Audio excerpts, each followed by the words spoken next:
Uttarakhand high court ने आज एक अहम और ऐतिहासिक फैसला देते हुए प्रदेश में 27 मार्च से जारी राष्ट्रपति शासन को खत्म करने का आदेश दे दिया है। हाईकोर्ट का यह आदेश केंद्र सरकार के लिए तगड़ा झटका माना जा रहा है। आज हम इसी मुद्दे पर चर्चा करेंगे। सबसे पहले नजर डाल लेते हैं आज के मुद्दे से जुड़े कुछ अहम तथ्यों और सवालों पर।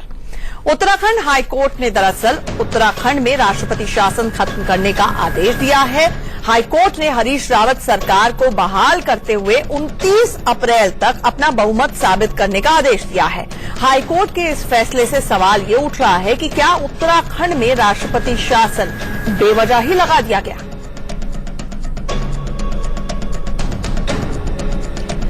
आपको दिखाते हैं आप तमाम तरह की राजनीतिक प्रतिक्रियाएं आ रही हैं। कोर्ट के फैसले के बाद हरीश रावत के वकील केसी कौशिक ने क्या कुछ कहा, पहले वो सुन लीजिए।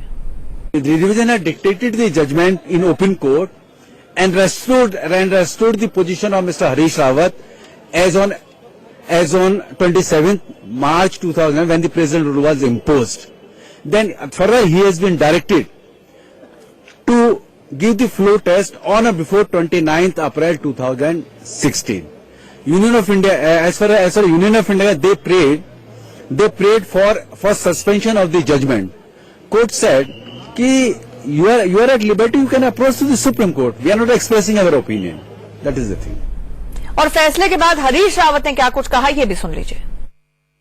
सत्ता और धन बल से दल बदल करवाया गया। जब महामहिम राज्यपाल की आज्ञा से हम विधानमंडल के पटल पर बहुमत सिद्ध करने से चंद कदम की दूरी पर थे, राष्ट्रपति शासन लागू किया गया। रहा सवाल न्यायालय के आदेश का, उन्होंने 29 तारीख को फ्लोर टेस्ट की बात कही है। हम न्यायालय के आदेश का और जो भी इस विषय में महामहिम या स्पीकर महोदय आदेश देंगे, जिनके क्षेत्र में भी आता है, हम उनके आदेश का पालन करेंगे।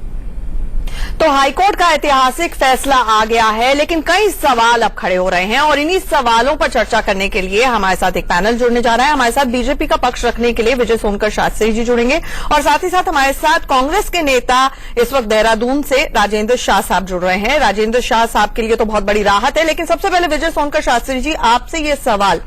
कैलाश विजयवर्गीय आए, 2-3 मिनट की प्रेस कॉन्फ्रेंस की, जो पहली प्रतिक्रिया उनकी आई, उन्होंने कहा कि फैसला एक्सपेक्टेड लाइंस पर था क्योंकि पहले दिन से ही इस तरह की टिप्पणियां हाईकोर्ट से आ रही थी। कहते हैं समझदार को इशारा काफी है, समझदारी क्यों नहीं दिखा पाई केंद्र सरकार।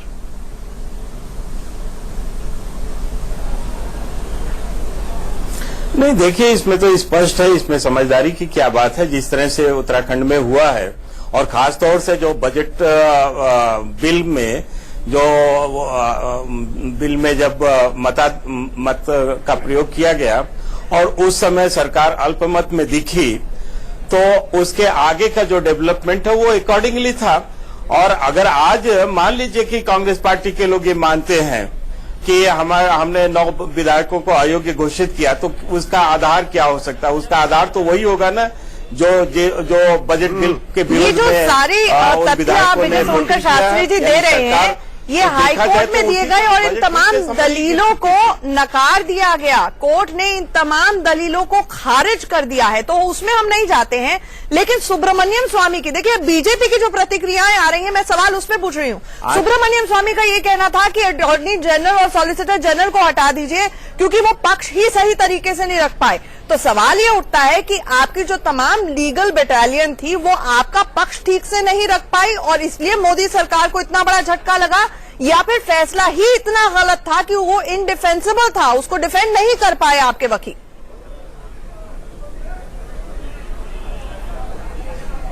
नहीं, ऐसी बात नहीं है आंचल जी। आप कल्पना करें कि आकंठ भ्रष्टाचार में डूबी हुई यूपीए सरकार, उसके तमाम हम ये कह सकते हैं कि जो बाई प्रोडक्ट्स हैं जगह जगह पर हैं और उनका सफाया अभी होना बाकी है, धीरे धीरे बाकी है। और ये भी नहीं कहा जा सकता कि ये हाई कोर्ट का अंतिम निर्णय है। ये जिस तरह से हरीश रावत कहते हैं कि सरकार ने कोर्ट ने अपना अंतिम निर्णय दिया है, ये हाई कोर्ट का अंतिम निर्णय हो सकता है, पर ये अंतिम निर्णय कोर्ट में नहीं है, अभी तो सुप्रीम कोर्ट भी बाकी है। तो क्या सुप्रीम कोर्ट जाएंगे आप? ठीक है विजय सोनकर शास्त्री जी, क्या आप सुप्रीम कोर्ट जाएंगे? मैं ब्रेकिंग न्यूज चला दूंगी अभी। आप इस फैसले के खिलाफ क्या सुप्रीम कोर्ट जाएंगे? अभी नहीं, देखिए जिस प्रकार से फैसला आया है इस पर अभी अध्ययन हो रहा है। मैंने तो सिर्फ ये कहा कि हाई कोर्ट का फैसला अंतिम फैसला नहीं होता है, इस बात को ध्यान में रखा जाए। और किसी भी हाई कोर्ट का फैसला अंतिम फैसला नहीं होता है, उसके ऊपर सुप्रीम कोर्ट होता है। मैं ये कह रहा हूँ, इस बात को ध्यान रखना चाहिए। सुप्रीम कोर्ट होता है, लेकिन सुप्रीम कोर्ट जाएगी बीजेपी या नहीं जाएगी, ये अपने आप में सवाल हो सकता है कि वो 29 अप्रैल को आंकड़े जुटाए। अपनी जो पुराना पक्ष बीजेपी रखती आई है कि अल्पमत में थी हरीश रावत सरकार, या फिर दूसरी लड़ाई, दूसरा जंगे मैदान सुप्रीम कोर्ट में खोले। ये आपके ऊपर है कि कितने फ्रंट खोलते हैं आप विजय सोनकर शास्त्री जी। लेकिन राजेंद्र शाह जी, बीजेपी अभी भी नजर आ रही है कॉन्फिडेंट। उनका ये कहना है कि हरीश रावत सरकार पहले भी अल्पमत में थी, आज भी अल्पमत में है। अल्टीमेट फ्लोर टेस्ट और का जो क्राइटेरिया अब रखा गया है, उसके लिए आंकड़े जुटाना आपके लिए अब भी मुमकिन नहीं है। आपका जवाब? आंचल जी देखिए, हम पहले भी कह रहे थे, हमने पहले भी कहा था कि अगर इनको इतनी जल्दबाजी नहीं होती तो 28 को भी फ्लोर पर हम दिखा देते। आज हम फिर इनसे कह रहे हैं कि जब कोर्ट ने ये कह दिया था कि 28 तारीख को माननीय राज्यपाल जी ने बहुत साफ तौर से कहा था कि आप फ्लोर पर अपना बहुमत दिखाइए, तो हम फ्लोर पर दिखाते। लेकिन इन्होंने एक साजिश के तहत राष्ट्रपति शासन लगाया। हम तब भी बहुमत में थे, हम आज भी बहुमत में थे, और 29 तारीख को जब हम फ्लोर में आएंगे हम तब भी बहुमत में रहेंगे। और इनमें अगर जरा भी नैतिकता बची है तो ये माफी मांगे उत्तराखंड की जनता से, देश से, कि जो गलत काम इन्होंने किया है। विश्व के सबसे बड़े लोकतंत्र में इस तरह का घिनौनी जो हरकत की है, ये माफी मांगे। नैतिकता का तो सवाल मैं आपसे कर रहा हूँ, ये बताओ कि बजट में जब आप फ्लोर पर गिर गए थे तो आखिर में उस समय क्या होना चाहिए था, जरा यही बता दो आप। अगर बजट में आपके विरुद्ध 9 विधायकों ने किया था, कहाँ बजट में गिर गए थे, कहाँ गिरे थे? हो चुके थे। और संवैधानिक जिस प्रकार के संसद ने, अगर बजट में, ठीक है बजट में गिरे नहीं थे तो फिर ये विधायक कोई संवैधानिक संगठन नहीं था। किस आधार पर आप आयोग कह रहे हैं? 9 लोगों को जिस तरह से विजय वर्गीय जी ने विधानसभा में बैठ कर पर्चियां दी, 10 की पर्ची, 15 की पर्ची, 25 की पर्ची, क्या थी ये पर्ची? क्या पर्ची थी विधानसभा में दी जा रही थी? कि अगर वो बजट के पक्ष में दिए थे और बजट आपका पास हुआ था या फेल हुआ था, तो आखिर में इन 9 विधायकों के खिलाफ कांग्रेस ने कार्रवाई क्यों की? ये पीछे लेकर जाने का डिबेट कोई फायदा नहीं है राजेंद्र शाह जी। लेकिन एक पॉइंटेड क्वेश्चन आपसे ये है कि आखिरकार अब जब फ्लोर टेस्ट की बारी आ रही है, आप बताइए, आंकड़े हैं पूरे आपके पास? अब तो वैसे भी स्ट्रेंथ ऑफ द हाउस कम हो गया है। जी हमारे पास पूरे आंकड़े, हमारे पास पूरे आंकड़े हैं। 34 है, पीडीएफ हमारे साथ पूरी ईमानदारी से बना है। जो गलतफहमी इनके दिमाग में थी कि हम सतपाल महाराज को आगे करके पीडीएफ को तोड़ेंगे, पीडीएफ के नेता जो मंत्री प्रधान नेतानी है, इन्होंने इनके मुंह पे तमाचा मारने का काम किया। और बहुत साफ कहा है कि पीडीएफ ने कांग्रेस को सिर्फ इसलिए समर्थन दिया था उत्तराखंड में कांग्रेस को मजबूती के साथ चले। गलतफहमी तो आप लोगों को थी और वो सामने आ जाएगा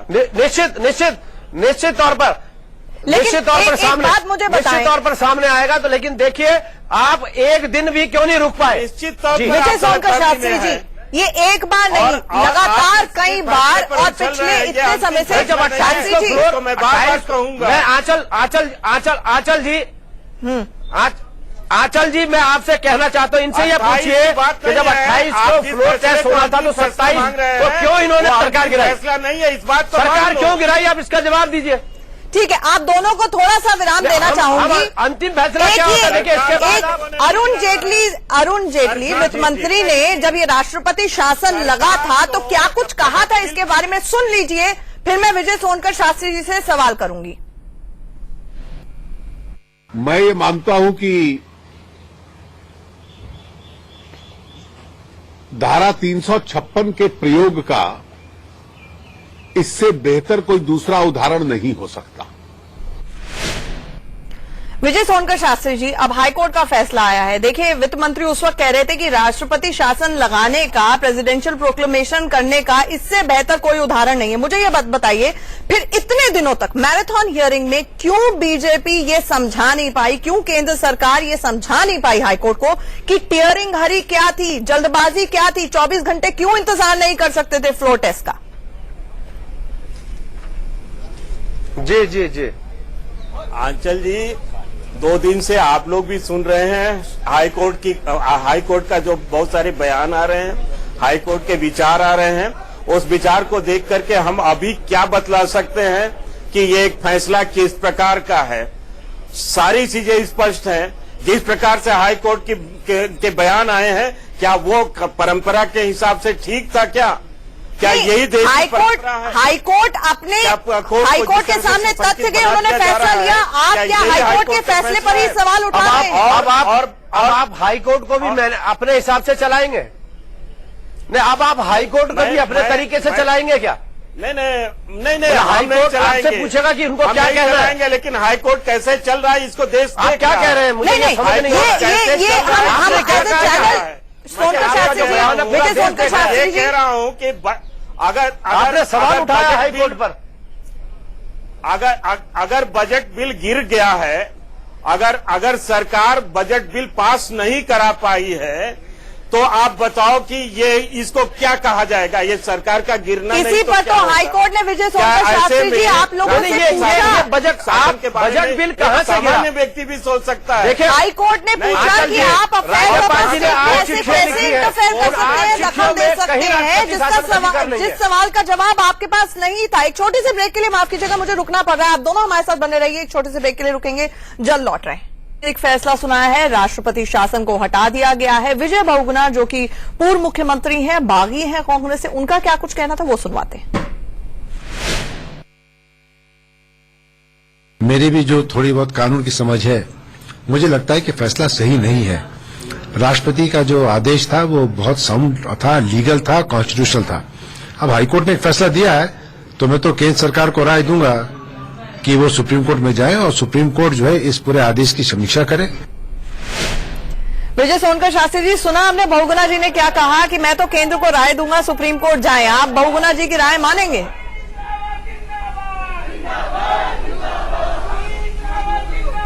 उन्होंने तो ये भी कहा कि राष्ट्रपति का जो अनुशंसा था वो बहुत ही संतुलित था और यथोचित, जिस पर हाईकोर्ट ने ये कहा था कि राष्ट्रपति है, राजा नहीं है, वो भी गलत हो सकते हैं, और आज कोर्ट ने कह दिया कि वो फैसला गलत था। अब हम प्रेजेंट पे आ जाते हैं। विजय सोनकर शास्त्री जी, इसे सवाल का जवाब दें।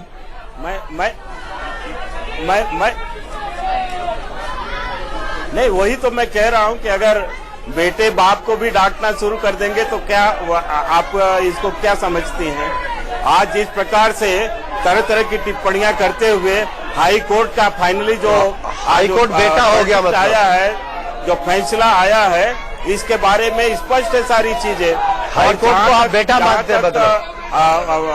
कोर्ट में जाने की बात है, अभी इस संदर्भ में हमारी पार्टी विचार कर रही है और आने वाले समय में जल्दी ही इस पर निर्णय ले लिया जाएगा। अच्छा, विजय सोनकर शास्त्री जी, सवाल यहाँ पर यह भी है कि केंद्र की मंशा पर इस फैसले के बाद सवाल उठे हैं, खासतौर से अरुणाचल में जो कुछ हुआ, उसके बाद उत्तराखंड में रिपीट परफॉर्मेंस देने की कोशिश की गई। राष्ट्रपति शासन तो एक बार ही लगाया गया। कोर्ट ने महज ये गारंटी मांगी थी कि जब तक हम फैसला नहीं सुनाते हैं, आप राष्ट्रपति शासन को ही लागू रखें, स्टेटस को मेंटेन रहने दें, नहीं तो हमारे फैसले का कोई मतलब नहीं रह जाएगा। केंद्र सरकार इतनी मॉरल ड्यूटी नहीं निभा पाई।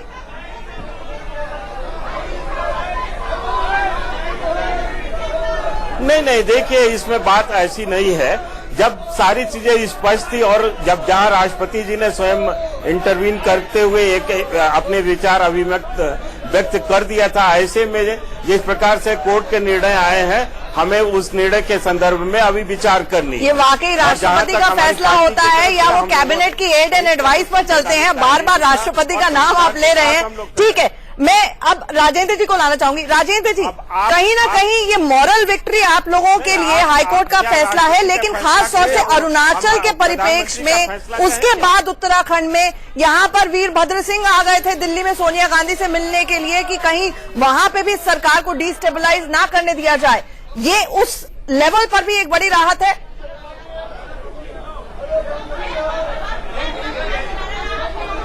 देखिए, भाजपा की जो मानसिकता है वो पूरे देश में एन केन प्रकरण ये सत्ता पे काबिज होना चाहते हैं। आप चुनाव में जाइए ना, चुनाव में जाके अगर आपको कहीं बहुमत मिलता तो आप सरकार बनाइए। और देखिए, विजय बहुगुणा जी अभी कह रहे थे, मैं विजय बहुगुणा जी से कहना चाहता हूँ, जब वो मुंबई में जज से तो उनको ये कहा गया कि आप या तो इस्तीफा दीजिए नहीं तो हम बर्खास्त कर देंगे। ये विजय बहुगुणा जी से कहा गया, तब ये इस्तीफा लेके आए हैं। कौन नहीं जानता कि इन्होंने कितने फैसले प्रभावित किए हैं मुंबई में। तो इसलिए बहुगुणा जी की तो इतने बड़े बाप के बेटे हैं, बहुगुणा जी ने तो उन पर कलंक लगाने का काम किया है। नहीं तो आपने बहुगुणा जी को इस फ्लोर टेस्ट से पहले तो अपने साथ ही रखा हुआ था ना। अब ये सवाल आपसे भी बनता है। देखिए ये बीजेपी लगातार सवाल उठाती रही है कि आपके मुख्यमंत्री साहब भी स्टिंग ऑपरेशन में टेप में आए, तो कम से कम जब अब फ्लोर टेस्ट होगा तो आपसे ये गारंटी वो भी मांगेंगे कि हॉर्स ट्रेडिंग तो नहीं करेंगे और लोगों को खरीद फरोख्त की तो कोशिश नहीं करेंगे। देखिए, आंचल जी, वो जो सीडी है उस सीडी को माननीय हरीश रावत जी लगातार कह रहे हैं कि उस सीडी को पूरा दिखाइए। एक निरीह व्यक्ति जो है वो सामने बैठा है और दूसरे व्यक्ति को दिखाया नहीं जा रहा है। वो बार बार एक बात कह रहा है कि 10 ले लो, 15 ले लो, वो खुद ही सारी बातें कह रहा है। वो सीडी पूरी दिखाइए ना, है क्या उस सीडी में? ये काट पीट करके सीडी दिखाई जा रही है। कहा था कि अगर भ्रष्टाचार एकमात्र क्राइटेरिया हो जाए तो शायद इस देश में कोई भी सरकार काम ना कर पाए। ये इस देश की हकीकत है। आप दोनों का हमारे साथ चर्चा में जुड़ने के लिए बहुत बहुत शुक्रिया। लेकिन सवाल अब ये भी खड़ा हो रहा है इस फैसले के बाद कि कहीं ना कहीं ये एक परसेप्शन बैटल में भी मोदी सरकार की हार है। बड़ा सवाल है। बीच बहस में इतना ही।